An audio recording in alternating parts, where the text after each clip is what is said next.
live long. They have no use for your song. You're dead, you're dead, you're dead, you're dead and out of this world. What We Do in the Shadows Season 3 has just ended just a couple days ago, and with Season 4 coming around the corner, it got renewed for Season 4, which is awesome because I love the show so much. I do have to say, this final episode, I think that they didn't know if they were going to get renewed for Season 4, so I think that they tried to set this up as a just in case we don't get renewed, this is kind of how everything is going to go and get wrapped up. And I am so happy because with the way they ended this, there is a little bit of a cliffhanger that if I didn't get a Season 4, I would be super surprised about where they would go. I would be kind of upset. But this is going to be a review of Season 3. This is going to be spoilers. I'm going to talk about anything in the episodes that I want to. And let's go ahead and get started. Season 2, they upped the ante, in my opinion, from Season 1. And so I was kind of worried if they were going to be able to keep that snowball rolling for Season 3 or if it was going to start going downhill. I can gladly say that they keep that snowball rolling and they have not started to lose any steam yet. They're able to do some callbacks to previous episodes without it feeling forced, and they're also able to build the mythology that we still are learning about and are still being introduced to. The standout for me, and I think that this has become a lot of people's favorites, is Laszlo. Bert? Occupado? Listen. In Season 3, I feel like he has his own little plot line going on, which is completely fine. And speaking of that plot line, something that they did that was unexpected and I really enjoyed was his bro friendship with him and Colin Robinson. The series premiere starts off with Guillermo being imprisoned by the vampires or trying to figure out what the heck to do with him, and they end up making him a bodyguard. And that was a good character progression, I feel like, because him being a familiar, you can only do that so long, especially with him continually asking to be a vampire. They can only tease that so long. And at this point, like, I feel like in Season 4 they need to address that and make him a vampire, because kind of like in The Office with the Jim and Pam thing going on, you can only tease that relationship so long before the audience just kind of loses interest. That's what she said. Don't you dare. So in Season 4, I do think that they need to have that payoff of him becoming a vampire, and then the season can just be him learning how to be a vampire. A show that does so much slapstick and can be so dumb at times, but in a good way. It was a nice refresher to remind us that there can be consequences and stakes. The death of Colin Robinson was something different for the show that I did not think they would actually do, is kill off a main character.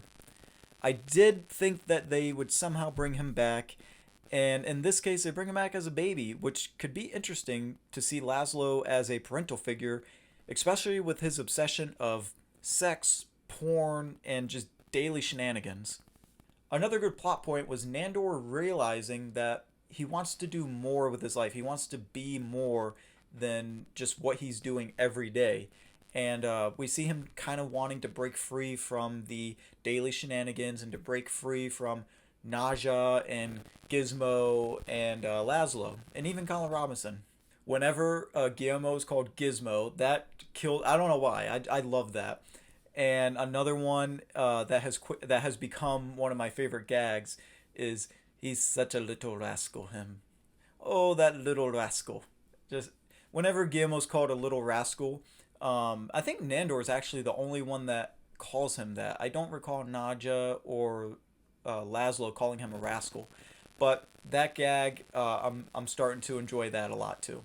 Now, even though I really do love this season, I love the show, there are a couple things that kind of stood out to me about this season. One of them being that I feel like even though they made him, Guillermo I should say, even though they made him a bodyguard, they started off strong with that, but then I think they kind of forgot what to do with his character as a bodyguard, and so that kind of lost steam for me a little bit. So if there were a couple more scenes of him protecting the vampires, of him investigating something, being a badass, I would have enjoyed that. I just kind of feel like they made him a bodyguard and then they forgot that they did that until the end of the series, and then they addressed it again. Another thing was the bickering between Nandor and Naja about the vampiric council duties.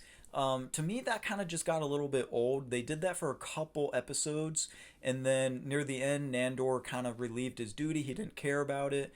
So I kind of wish that he had done that earlier in the season, and Naja just kind of took over that role earlier in the season as the sole vampiric council of New York or Staten Island or whatever they made her.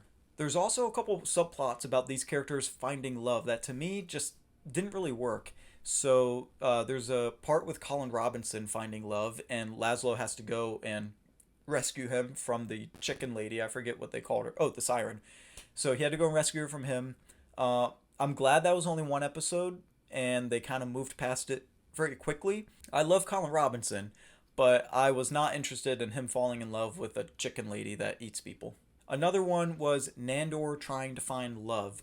So they kind of did it twice. And the first one was actually pretty interesting. That was with the invisible cloak at the gym membership. And Nandor kind of gets shot down, so he goes to Laszlo for help. And then Laszlo gets shot down and says she's a lesbian. And then he goes to Colin Robinson. And then Guillermo goes. And everyone's trying to win this girl over for Nandor at the gym. And that worked. That was funny. But then when they introduced Gale, and apparently they were lovers for a long time, and she's a werewolf, that to me is kind of what stuck out with the love story. I was more interested in the girl from the gym. That episode was more interesting for Nandor trying to find love. And Nandor trying to find love is an interesting concept, but the character of Gale just, to me, wasn't that interesting. And I get that the whole point of the episode was that she wasn't supposed to reciprocate those feelings. Alright, I want to talk quickly about my favorite episode and my least favorite episode. My favorite episode that I watched 3 times already is The Casino. I can't explain it. This episode was just great.